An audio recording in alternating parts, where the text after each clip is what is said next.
Hi, I'm Amiri. I never thought I'd be the parent called into the principal's office, especially not for my son Elijah. He's always been the quiet one, the kid who follows rules to the letter, the boy who helps elderly neighbors with their groceries and tutors younger kids in math after school. So when my phone rang during my shift at the law firm where I work as a paralegal, I was surprised to hear Principal Voss's stern voice on the other end. "Mrs. Thompson, we need you to come to the school immediately regarding Elijah." What happened? Is he hurt? I grabbed my purse, already signaling to my supervisor, who nodded sympathetically. Single mom emergencies were something she understood all too well. "He's not injured, but there's been an incident. I'd rather discuss it in person." "Can you at least tell me what kind of incident? I'm in the middle of preparing documents for a court filing tomorrow." "Mrs. Thompson," Principal Voss's voice took on that condescending tone I'd heard her use with other parents. "This is regarding a serious violation of school policy. Your presence is required immediately." 30 minutes later, I was sitting across from Principal Voss, a tall woman with rectangular glasses who seemed to enjoy the power her position afforded her. Elijah sat beside me, eyes downcast, fingers twisting nervously in his lap. "Mrs. Thompson, Elijah disrupted the science fair by sabotaging another student's project," Principal Voss said, folding her hands on her desk, the large emerald ring on her right hand catching the fluorescent light. "That's a serious accusation," I said, placing my hand reassuringly on Elijah's shoulder. "What evidence do you have?" "The project in question was completely ruined just before judging. 3 students witnessed your son tampering with it." I turned to my son. "Elijah, is this true?" "No, Mom, I swear I didn't touch Tyler's volcano. I was helping Miss Rivera set up the judge's table when it happened." His voice cracked slightly, and I could tell he was fighting back tears. Elijah hated being accused of anything, a trait he'd inherited from me. Miss Rivera, Elijah's science teacher, stood by the window, arms crossed, her expression troubled.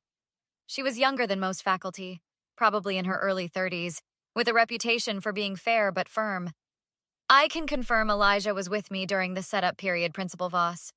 He was helping arrange the scoring sheets and pens for the judges." Principal Voss's expression hardened, the corners of her mouth tightening in a way that made her look like she'd just bitten into something sour. "Yet 3 students claim they saw him near Tyler's project just before it collapsed." "Which students?" I asked. "I'm not at liberty to say," Principal Voss replied. "But Cynthia Blackwell's son was one of them." That explained everything. Cynthia Blackwell, school board member and major donor. Her son was Elijah's longtime rival. "With all due respect, Principal Voss, if Miss Rivera confirms Elijah was with her—" "Mrs. Thompson, I've made my decision. Elijah is suspended for 2 weeks." "Based on hearsay? That's completely unfair." Principal Voss's smile tightened. "The suspension will be lifted when you issue a formal apology to the Blackwell family for your son's actions." "Apologize for something he didn't do? Absolutely not." "Then I'm afraid Elijah cannot return until you do." Later that evening, my phone rang. It was Nicole, my closest friend and another parent from school. "Amiri, I just heard what happened. This is insane." "Tell me about it. They want me to apologize when Elijah didn't do anything wrong." "It's because of Cynthia Blackwell, isn't it? She's had it out for you ever since you questioned her fundraising tactics at the PTA meeting." "Probably. But I'm not backing down, Nicole. This is about justice for my son." "What are you going to do?" I glanced at my phone as a text came in from my stepdad, Warren. After my mom remarried 5 years ago, he'd become more like a father to me than my biological one ever was. "I think," I said slowly, "it's time to call in the big guns." The next morning, I called Warren from my car before heading to work. The morning traffic crawled along as I waited at a red light, my frustration from yesterday still simmering beneath the surface. "Warren, I need your help. Elijah's been suspended unfairly." "What's going on, kiddo?" His deep voice had always been reassuring, even before he married my mom. When she passed away 2 years ago, he'd stayed in our lives, becoming more family than many blood relatives had ever been. I explained everything as Warren listened quietly. Unlike most people with his wealth, Warren had come from nothing, a foster kid who built a tech empire through sheer determination and brilliance. He understood injustice in ways that surprised most people who knew him only by his net worth. So they want you to apologize for something Elijah didn't do? That's ridiculous. What are you thinking right now? I'm thinking I want to march back into that office and tell Principal Voss exactly what I think of her and her corrupt system. Understandable, Warren said, his tone measured, but not strategic. What would help here, Amiri? What's the actual goal beyond releasing that anger? I took a deep breath, letting his question center me. This was why I called him. Warren never just reacted. He always thought 3 moves ahead. You're right.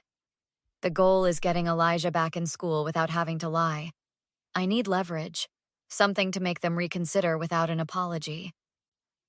I'll make some calls. In the meantime, document everything. Who accused him, what evidence they claim to have, who witnessed what. Miss Rivera was there. She's willing to speak up. Good. Get a written statement from her. I'll be there tomorrow morning. That afternoon, I met with Miss Rivera at a coffee shop off campus. I appreciate you meeting me, I said, sliding into the booth across from her. Of course, what's happening to Elijah isn't right. She pushed her glasses up her nose nervously. But Principal Voss has a lot of power at that school, which is exactly why I need your help. Can you put in writing what you told Principal Voss?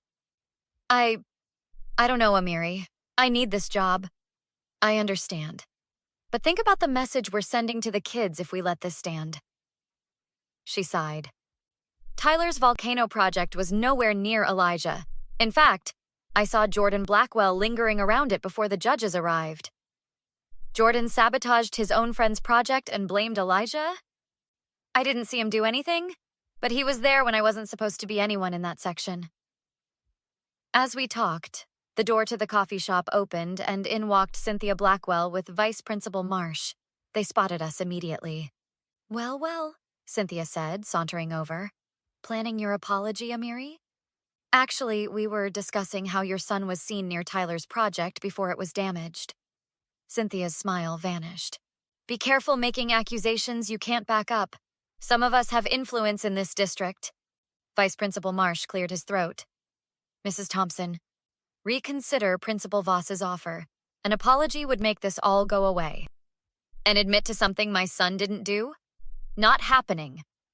Then I hope you've arranged homeschooling, Cynthia said with a smirk, because your son won't be welcome back without that apology. After they left, Miss Rivera looked terrified. I can't lose my job, Amiri. I'm a single mom. You won't, I promised, though I wasn't sure how I'd keep it. My stepdad's coming tomorrow. He might be able to help us both. That night, I sat with Elijah reviewing his homework. Mom, why can't I just go back to school? I'll stay away from Jordan. Because sometimes you have to stand up for what's right, even when it's hard. But what if they never let me back? Trust me, honey. After tomorrow, they'll be begging you to come back. Warren arrived the next morning in his understated Bentley. Despite being worth billions, he dressed in simple khakis and a button-down shirt. Only his watch, worth more than my annual salary, hinted at his wealth. His salt and pepper hair was neatly trimmed, and the crow's feet around his eyes deepened when he smiled at Elijah. How's my boy doing with his unexpected vacation? Warren asked, giving Elijah a fist bump. It's boring and unfair. Elijah's shoulders slumped. Jordan's been texting everyone that I'm a cheater. Well, today we're going to start fixing that, Warren said, his expression turning serious. Your mom and I are going to have a chat with some people at school. After dropping Elijah off with Nicole, Warren turned to me as we drove toward the school. I did some digging last night. Cynthia Blackwell's husband's construction company has handled the last 3 renovation projects for the district. Each one came in over budget with questionable change orders. How did you find that so quickly? Warren's mouth quirked up at one corner. Money doesn't just buy things, Amiri. It buys information. And information is real power. Ready for this? He asked as we walked into the school. More than ready, I replied, squaring my shoulders. The secretary's eyes widened when she saw Warren. Despite his low profile in the media, his face occasionally appeared in business magazines. "We need to see Principal Voss immediately," I said. "Do you have an appointment?" Warren smiled pleasantly. "Tell her Warren Caldwell is here regarding his grandson's suspension." 5 minutes later, we were ushered into Principal Voss's office. Cynthia Blackwell was already there with Vice Principal Marsh. "Mrs. Thompson, I didn't realize we had a meeting scheduled," Principal Voss said, eyeing Warren curiously. "This is my stepfather, Warren Caldwell." Recognition flickered in her eyes. "Mr. Caldwell, while we appreciate your concern, this is a straightforward disciplinary matter." Warren took a seat without being invited. "Nothing about this seems straightforward to me. You've suspended a student despite having a faculty witness confirming his whereabouts." "We have student witnesses," Vice Principal Marsh began. "Led by Mrs. Blackwell's son," Warren interrupted. "Hardly impartial." Cynthia bristled. "Are you accusing my son of lying?" "I'm saying this school has failed to conduct a proper investigation before punishing a child." Principal Voss straightened her glasses. "Mr. Caldwell, with all due respect, our disciplinary procedures are subject to district policy and state regulations," Warren finished for her, "both of which require evidence before punishment. You have none. The testimony of 3 students versus a teacher and the accused student. At minimum, this calls for further investigation, not immediate suspension." Cynthia leaned forward. "Principal Voss, I don't appreciate this man coming in here and questioning established decisions." Warren smiled politely. "Mrs. Blackwell, I've taken the liberty of reviewing the school district's financial reports. Fascinating reading. Did you know that donations are supposed to be publicly disclosed with their allocation specified?" The color drained from Cynthia's face. "What exactly are you implying?" "Nothing yet. But my foundation specializes in educational transparency. We'd be happy to audit the district's books, unless, of course, Elijah's situation is resolved appropriately." Principal Voss swallowed hard. "Perhaps we were hasty in our decision. We could review the evidence again." "And while you're reviewing," Warren continued, "my legal team will be examining whether Miss Rivera has faced any retaliation for her testimony. Workplace intimidation is a serious matter." Vice Principal Marsh looked like he might be sick. "No one has intimidated anyone." "Then you won't mind putting that in writing, will you? Along with a guarantee of Miss Rivera's continued employment, regardless of her testimony in this matter?" The room fell silent. "You can't just come in here and threaten us," Cynthia finally said. "Not threats, Mrs. Blackwell. Promises of transparency and accountability. Isn't that what we all want for our children's education?" The next morning, I received an email from Principal Voss. Elijah's suspension had been reviewed and rescinded due to insufficient evidence. He could return to school immediately. "They caved quickly," I told Warren over breakfast, sliding the tablet across the table so he could read the email himself. "People usually do when their questionable practices might be exposed," he replied, eyes scanning the carefully worded message. "Notice there's no actual apology, just bureaucratic language to cover themselves. But this isn't over. You need to address the school board." "Why? Elijah can go back to school. Isn't that what we wanted?" Warren leaned forward, his expression serious. "What about the next kid without connections? What happens when another teacher like Miss Rivera risks everything to tell the truth? This isn't just about Elijah anymore." That evening, I stood before the school board, my heart hammering against my ribs as I adjusted the microphone. The room was packed, whispers filling the air as parents and teachers craned their necks to see better. "My name is Amiri Thompson. My son was suspended based on unsubstantiated claims despite having a teacher witness his whereabouts. When I refused to apologize for something he didn't do, the school banned him from returning." I spotted Principal Voss shifting uncomfortably as Cynthia Blackwell's face reddened, her manicured nails tapping rapidly against the armrest of her chair. "This isn't an isolated incident. How many children have been punished without due process? I'm requesting a formal review of disciplinary procedures and an audit of how donations impact decisions at our school." "These are serious allegations," the board chairman said. "Do you have evidence?" "I do. including staff testimony and financial records showing improper influence. 2 weeks later, the school board announced a comprehensive review. Principal Voss took an extended leave of absence, and Cynthia Blackwell resigned, citing personal reasons. "You did it!"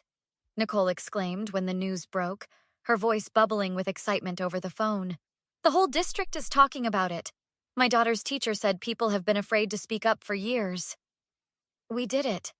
It wouldn't have happened without Miss Rivera's courage," I said, glancing out the window to where Elijah was playing basketball in the driveway, his confidence visibly restored. "And your billionaire stepdad," she laughed. "Having Warren Caldwell in your corner probably didn't hurt." Warren just provided resources. The real power was in standing up for the truth, and in people like Miss Rivera being willing to risk something to support it. That weekend, Warren visited as Elijah played with friends, including Tyler. "How's my favorite grandson?" "Better, though Jordan still won't look me in the eye." "Some people never learn to take responsibility," Warren noted. "I learned something important," I said, watching Elijah. "Sometimes fighting back isn't about revenge. It's about justice." "That's my girl." And just between us, the foundation is establishing a whistleblower protection fund. Miss Rivera will be its first beneficiary. I smiled. "What would I do without you?" "You'd have found another way. That's who you are, Amiri. Have you ever had to stand up against unfair treatment? What would you have done in my situation?"